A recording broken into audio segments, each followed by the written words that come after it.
Frente de Sala.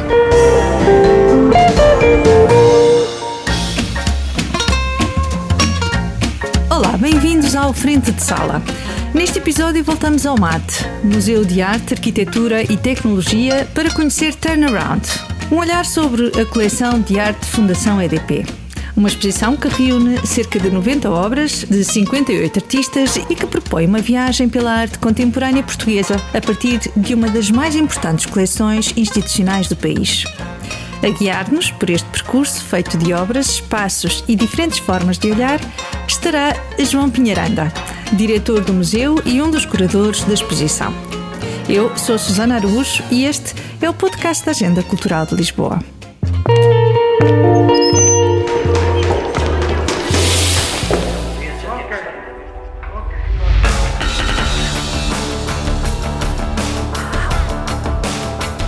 A coleção de arte Fundação EDP começou a ser construída a partir do ano 2000 e reúne hoje perto de 3.000 obras de quase 300 artistas. Na exposição Turnaround, apenas uma pequena parte desse acervo é mostrada ao público. Mas esta é mesmo a maior apresentação já feita da coleção. Entre as cerca de 90 peças selecionadas, encontram-se várias que nunca tinham sido apresentadas nas anteriores mostras. João Pinheiranda explica aquilo que o público pode encontrar nas várias salas do MAT Central. Uma parte da nossa coleção, a coleção que a Fundação EDP tem vindo a constituir a partir do ano 2000. É uma parte pequena, na medida em que nós temos quase 300 artistas e quase 3.000 obras. E aqui estão muito menos, evidentemente. Mas são algumas das que nós consideramos, relativamente ao espaço e ao tempo em que estamos a fazer as coisas, significativas. A exposição responde também a um desejo recorrente dos visitantes: conhecer melhor o património artístico que o museu tem vindo a construir ao longo dos anos. Pensamos no desejo que as pessoas têm de ver as coleções dos museus e ver as coleções que sabem que estão a ser constituídas. As pessoas querem saber, no fundo, quais são os ativos e quais são os fundos de um museu, e não apenas ver exposições temporárias.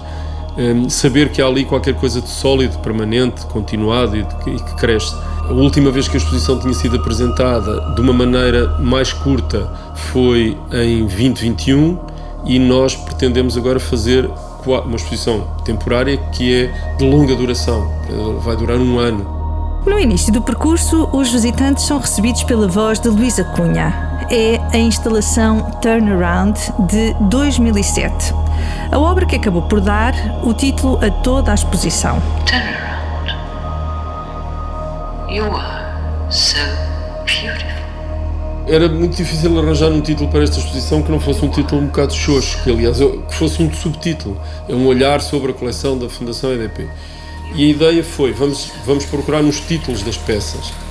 E quando começámos a percorrer isso, fizemos por ordem. E a primeira é logo Turnaround, a peça que deu o título à exposição, porque Turnaround em inglês quer dizer olhar à nossa volta, mas também olhar sobre nós próprios. Nesse sentido, eu não tinha pensado que era dar a volta à coleção, mas é também dar a volta à coleção. She was actually a radical iconoclast. She had written a vast biography of Edgar Allan Poe and had some wild ideas. O desejo de olhar para as obras, para a coleção e também para nós próprios são aqui ideias centrais. O resultado é demonstrativo da diversidade de linguagens, atitudes conceptuais e orientações estéticas que caracterizam o panorama contemporâneo da arte em Portugal. A exposição ocupa dois dos grandes espaços da antiga Central Tejo. O primeiro é a Baixa Pressão Sul, onde a memória industrial do edifício continua bem presente e influencia a forma como os trabalhos são apresentados. A Baixa Pressão Sul mantém uma arquitetura muito industrial, toda aberta. Vêem-se as estruturas metálicas e vê-se as grandes janelas que abrem sobre o rio. E esse alto, enorme pé direito de 15 metros e a extensão aberta do espaço obrigou-nos, posso dizer assim, ou levou-nos a apresentar instalações, ou seja, estruturámos a exposição a partir de 3 grandes instalações. A instalação do Rodrigo Oliveira faz uma evocação de um museu mítico já, que é o Guggenheim de Bilbao. e portanto achamos engraçado com aquela estrutura muito, muito frágil, porque é feita em alumínios, invólucros de bolos e de caixas de transporte de comida, fazer essa evocação, no fundo, à fragilidade que o museu tem sempre, por muito sólido que seja. Depois está uma peça da Joana Vasconcelos, que é muito forte, como se fosse uma cadeia de produção mecânica, onde em vez de estarem carros, estão cães de loiça, que poderiam estar pedaços de carne. Portanto, é uma peça bastante violenta, até porque o público pode participar na peça carregando num pedal que faz a peça andar e os cães vão-se partindo. E depois uma peça do João Pedro Val e do Nuno Alexandre Ferreira em torno do Moby Dick e dos marinheiros da Moby Dick. Eles, aliás, fizeram um filme a partir daí. E, portanto, a partir dali fomos escolhendo as coisas. Aquilo era tudo fragmentos e a maior parte das coisas que estão do outro lado são fragmentos ou jogos de palavras, jogos de ideias, não é? A partir daqui, o percurso muda de escala. Na Baixa Pressão Norte, o ambiente torna-se mais próximo de uma galeria tradicional e abre espaço a diálogos mais íntimos. Na parte norte, na Baixa Pressão Norte, é um espaço muito clássico, muito mais clássico, dividido em pequenas unidades, não é o White Cube, porque é qualquer coisa que é construída dentro do mesmo espaço industrial, mas permite-nos expor mais pintura, mais fotografia, mais escultura do ponto de vista tradicional da escultura e menos instalação. Na primeira sala do lado esquerdo, do lado norte, há uma dominante de negros, não é? Ponto aquele grande pintura do Julião Sarmento, a Corrida, que lá está, pedia que houvesse um diálogo. Pronto, aquilo tem Eduardo Batarda, que tem uma figura negra no fundo, o Julião é todo uma pintura negra, embora tenha vermelho, branco e um cinzento. Em frente há uns desenhos do Pimentão, também são grafite preta. Depois em diagonal vê-se dois desenhos enormes do Fernando Calhau, todos em grafite negra, mas completamente diferentes, não escultóricos. E há uma peça do Rui Sanches, de 94, que tem espelhos. Esses espelhos absorvem-nos a nós. Também, o corpo também foi muito importante aqui, pensar. E há muito corpo, há muita construção e há muito corpo nesta exposição. Mais adiante, à medida que vamos descobrindo novos espaços na exposição, as peças selecionadas respondem com uma explosão de cor. É um dos contrastes pensados pelos curadores. João Pinheiranda, Sérgio Má e Margarida Chantre procuraram criar relações entre épocas e autores muito diferentes. Temos artistas que já faleceram, temos artistas que têm 30 e poucos anos. Portanto, esse cruzamento e mesmo confronto, não é? A pintura da Mariana Gomes com a pintura do Jorge Martins, com uma pintura do Ângelo de Sousa e com uma pintura do José Loureiro. Estou-vos a dar uma das salas, não é? E aí temos alguém que tem 84 anos, alguém que já faleceu, alguém que tem 60 e alguém que tem 40, ou nem isso. E umas peças chamam as outras. Isto é um bocado como temos muitos amigos, mas quando convidamos as pessoas para os anos, para uma festa, temos que escolher. Pronto, e às vezes escolhemos os que se dão bem uns com os outros, não é? Esta abordagem afasta turnaround de uma história linear da arte portuguesa. Não é essa a intenção, nem a missão do MAT, explica João Pinheiranda. Quem pode fazer isso é a coleção do Centro de Arte Moderna ou de Serralves, fundamentalmente a do Centro de Arte Moderna, porque tem um acompanhamento permanente. Por outro lado, nós também não temos um museu, como é o Museu Nacional de Arte Contemporânea, o Museu de Arte Antiga, que tem umas salas cujo objetivo é explicar didaticamente aos alunos que lá vão, olha, estes eram os artistas que têm a linguagem dos anos 50, depois passa a linguagem dos anos 60, depois passa a linguagem... Há várias linguagens, não é? Sei lá, nos anos 50 tem que ter sempre neorrealismo, abstracionismo geométrico, surrealismo, não é? Nós não podemos fazer isso, nem queremos fazer isso. É um diálogo intergeracional, se quiser, é um diálogo transhistórico. É mais rico, mas exige que se saiba um bocadinho de história para se conseguir perceber como é que as coisas se orientam. Portanto, era bom que houvesse museus nacionais que mostrassem isso às pessoas primeiro, não é? Frente de sala.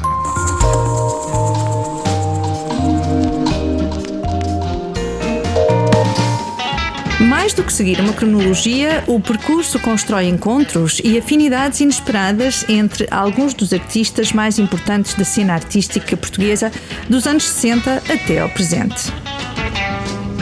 Estão aqui reunidas obras de Ana Jota, António Palolo, Fernanda Fragateiro, Helena Almeida, Inês Botelho, João Queiroz, Jorge Mulder, Paulo Nusolino, Rui Sanches ou Sara Bichão, entre muitos outros.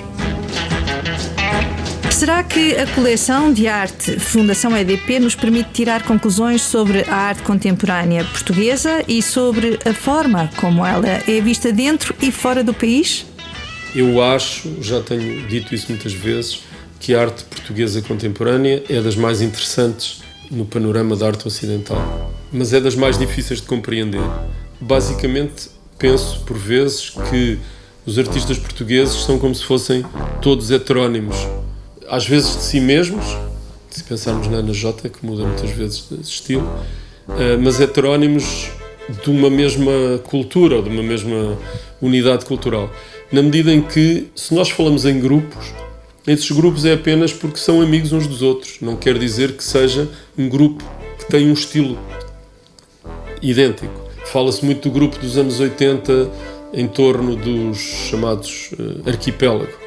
Cabrita, Croft, Calapés, Rosa Carvalho, Ana Leon, Rui Sanches. O que é que une essas pessoas além de terem andado na escola juntos? Ou Pedro Casqueiro, Ana Vidigal, Madalena Coelho, Alda Nobre, Jaime Lebre. O que é que une essas pessoas além de terem feito na escola uma exposição todos juntos? E, portanto, não havendo essa coisa que quer dizer, uma escola, em arquitetura isso existe, e uma escola portuguesa de pintura, de artes visuais, não é possível vender, entre aspas, apresentar isto internacionalmente. Também não é possível fazê-lo porque o Estado é fraco, mas mais do que o Estado, que também não tem a obrigação de andar com os artistas ao colo internacionalmente, mas tem andado um pouco, antes da Revolução e depois da Revolução, com estratégias diferentes, evidentemente. Mas, fundamentalmente, o que é fraco é o mercado e as galerias. E, portanto, aquelas galerias poderosas que podiam estar instaladas em Lisboa, sim, mas também em Paris, em Berlim, em Londres, não existem. E, portanto, os nomes não circulam, a não ser... E vem outra característica cultural portuguesa que eu acho que se aplica perfeitamente à arte atual, também à antiga, para explicar porque é que a Lourdes de Castro ou o Berto não vingaram internacionalmente. Mas deixemos isso. É porque tudo se faz com o esforço individual dos artistas. O Croft, o Calapés, o Julião Sarmento, o Pedro Cabrita Reis, a Joana Vasconcelos vingaram internacionalmente porque pegaram nas suas malinhas e compraram os seus bilhetes de avião e estavam nos sítios certos e furaram. E, claro que a obra deles também tem, diferentemente, valor, não é? Mas é muito raro isso acontecer sem um esforço brutal dos artistas. Eu direi que talvez 2 casos, a Ana Jota e a Helena Almeida, que foram apanhadas sem terem feito muito por isso.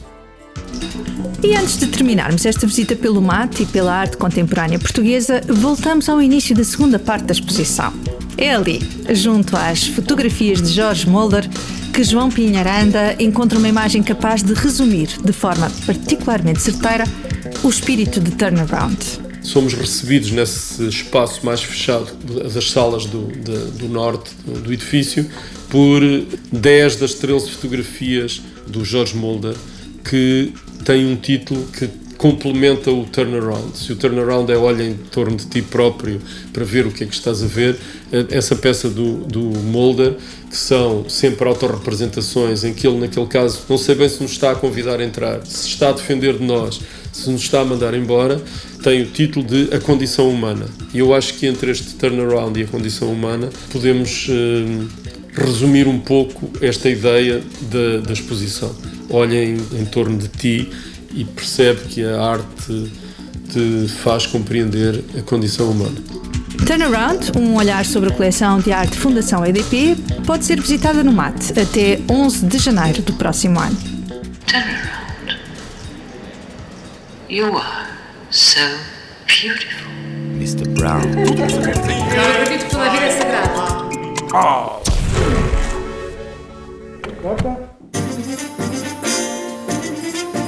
Maria Rueff leva ao Teatro Maria Matos a peça A Gorda, monólogo inspirado na obra homónima de Isabela Figueiredo, que conduz o espectador por uma história de amor, perda, identidade e aceitação.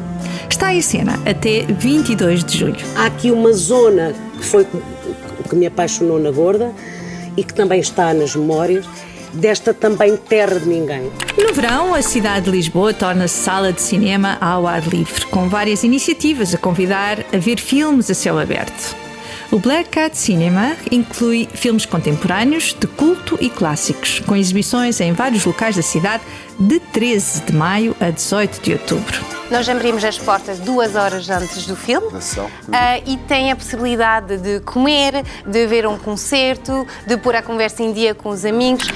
No terraço do Capitólio também há noites cinematográficas. A segunda edição do Cine Capitólio mantém a curadoria de Rui Pedro Tendinha e propõe um programa para toda a família, até 26 de setembro.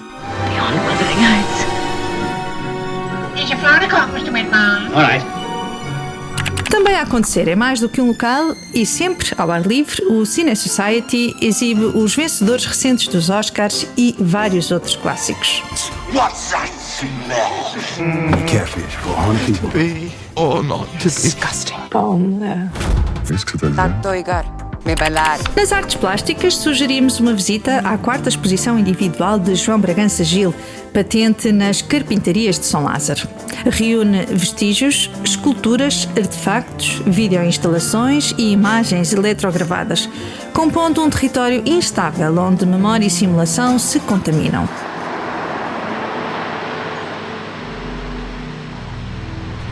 Até ao final do mês de junho, não podíamos deixar de sugerir os arraiais populares espalhados pelos bairros da cidade. São celebrações autênticas de Lisboa que não vai querer perder.